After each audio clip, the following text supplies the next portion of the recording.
দেখে কাজ করতে পারো না? অন্ধ হয়ে গেছো নাকি? সরি মা। মা, বৌদির কাল রাত থেকে শরীর খারাপ। তাহলে বৌমা তুমি কেন রান্নাঘরে এলে? আমাকেই তো বলতে পারতে। বৌদি, বলতে শেখো, একটু কেউ খারাপ ভাববে না। এ আমি অফিস বেরোচ্ছি, একটু পরে মাকে নিয়ে ডাক্তারখানায় যাবে। দাদা, আজকে তো বৌদির বাপের বাড়ি যাওয়ার কথা। বৌদির ভাই জন্মদিন না? ও ভুলেই তো গেছি। চলো তোমাকে আমি ছেড়ে দিই। আরিসা তুই মাকে নিয়ে চলে যাস। বৌদি কবে শিখবে বলা? ঈশা, এই দেখো তোমার দাদা কিছু কিছু টাকা দিত, সেগুলো জমি আছে, এতগুলো টাকা হয়েছে। আমার একটা শখ পূরণ করব, কানের দুল নেব।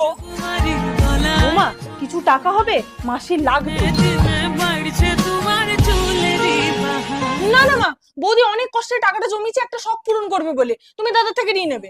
হ্যাঁ ঠিক আছে, ঠিক আছে। বৌদি না বলতেও শেখো, কেউ খারাপ ভাববে না।